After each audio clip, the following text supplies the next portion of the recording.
இன்றைய நாளுக்காக கர்த்தர் தந்த பைபிள் வசனம், அவர்களைப் போல நீங்கள் செய்யாதிருங்கள், உங்கள் பிதாவை நோக்கி நீங்கள் வேண்டிக் கொள்ளுகிறதற்கு முன்னமே உங்களுக்கு இன்னது தேவை என்று அவர் அறிந்திருக்கிறார்.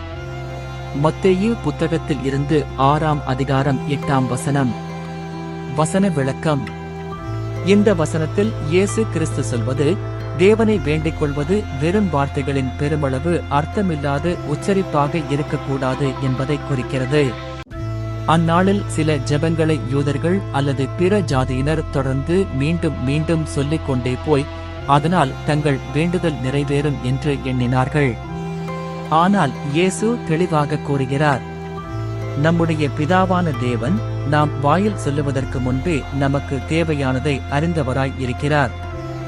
ஜெபம் என்பது நமக்கு தேவையுள்ளதை தேவனுக்கு தெரிவிப்பதற்கல்ல, அவர் மேல் நம்பிக்கையை வெளிப்படுத்தவும், அவருடன் உறவு வைக்கவும், நம் இதயத்தை அவரோடு இணைக்கவும் என்பதே அதன் நோக்கம்.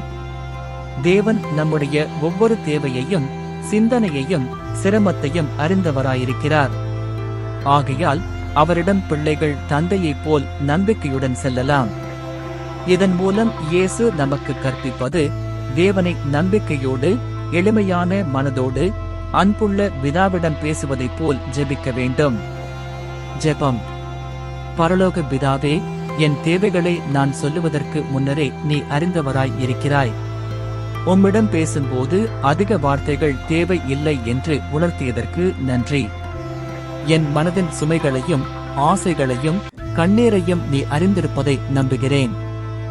என் ஜெபம் வெறும் பழக்கமாக இல்லாமல் உம்மோடு உண்மையான உறவாக இருக்கும்படி எனக்கு உதவி செய்ய தேவையானதை தந்திடுவீரென்ற நம்பிக்கையோடு என் வாழ்க்கையை உம்மிடம் ஒப்படைக்கிறேன்.